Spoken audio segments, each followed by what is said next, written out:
every year it's the same desperate scrambling around to surround yourself with as many people as possible, go to some stupid party, pretend to be happy when really your girlfriend just left you and you have no career. Wow, I wouldn't want to spend New Year's Eve with that guy. My New Year's Eve traditions are a bit different than the cast of characters from 1999's 80s throwback 200 cigarettes. Instead of running around downtown Manhattan all night trying to shack up with that perfect somebody, I curl up in a warm blanket, pop open a box of frozen eclairs, and catch a flick with my perfect somebody, my cat Moby. But while our rituals are different, there's one element that both have in common: they're boring. There's been a surge of 90s nostalgia lately, and riding the wave of neon-flanneled memories, staff writers are trying to out-reference each other's vintage callbacks. I've recently become aware of articles claiming 200 cigarettes to be a lost gem of the decade, and rumblings that it may eventually reach cult-like status, which I guess is fitting, as like a cult, this movie made me want to kill myself. You were just there. I would have gone home with anybody last night. I just wanted to get it over with.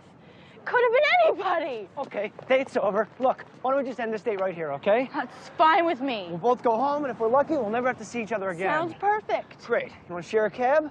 The movie attempts to tell the story of a collection of 20-somethings in 1981 Manhattan who struggle to cope with love, lust, and loneliness, all while trying to navigate their way to the same New Year's Eve loft party.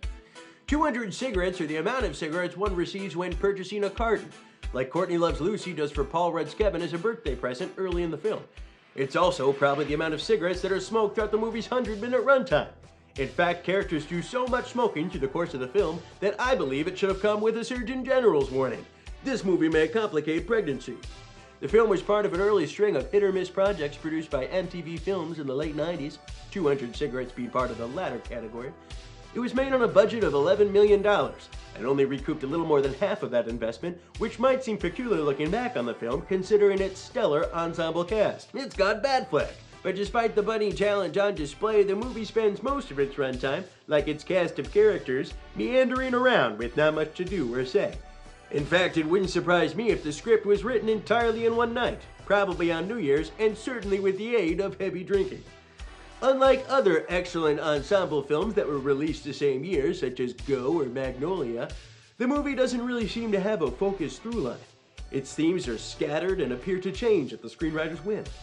The only aspect that remains consistent is each character's quest to attend the same New Year's Eve bash, a party the film spends 80 minutes building up and only 10 seconds actually attending.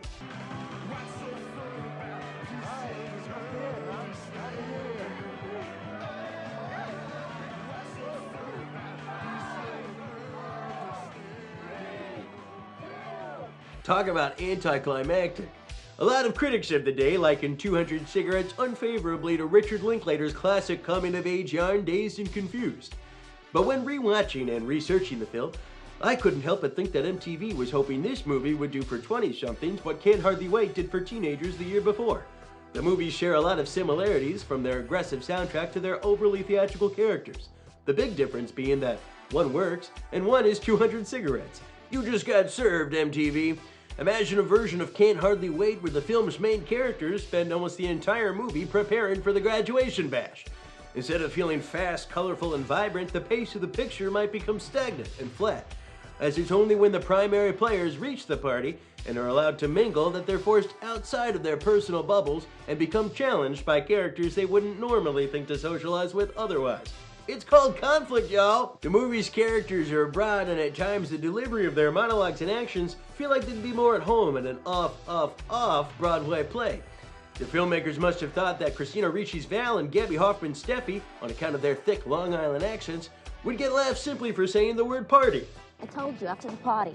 So what about this party? Are there going to be any guys there? So where's this party, Soho? I mean, even when you go to a party, you don't meet people. I'm going to the party. We're going to a party, is all. I don't know, maybe she went to a party or something. Cousin isn't even having a party, is she? She is having a party. I just need the address. But their odd postmodern vaudevillian bit didn't impress this cynical cinephile. I think audiences sometimes forget that actors are usually only as good as the directors they work with, and in the case of this talented ensemble, it's never been more evident.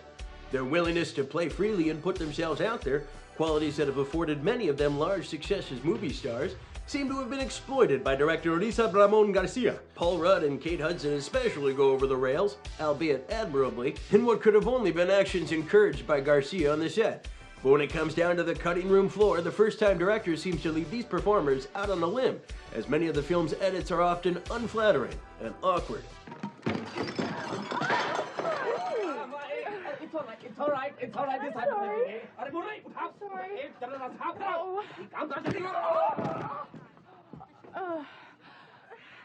I'll be right back.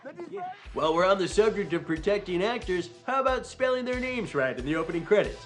I guess the movie's budget was spent making sure Janeane Garofalo's surname was correct and didn't anticipate fugging up the comedian's first. Maybe try to fix that for the anniversary Blu-ray. There's a moment in the film where Martha Plimpton's anxiety-ridden Monica throws food at a television set playing Love Story, as if to say this isn't what love is actually like. But the comparison actually invites the audience to draw an opposite conclusion, as it's actually 200 Cigarettes that is the more unauthentic film between the two. The brief clip in question at least shows the characters suffering through cold weather, whereas the cast of this new age nightmare wander through an evening in Manhattan with a recorded temperature of about 30 degrees without any sort of inkling of how cold they should feel.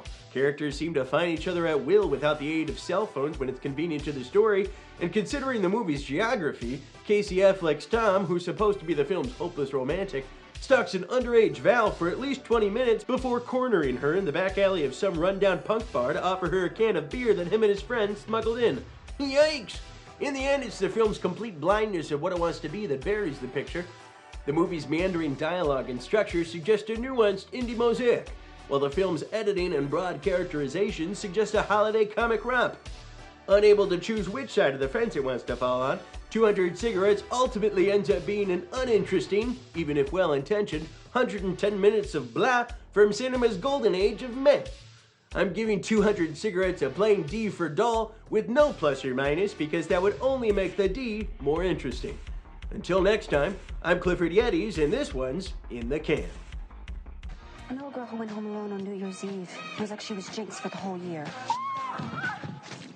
Oh my God! Hello, Kevin. I recognize your shoes. I bought them for you, remember? Ellie. That's perfect.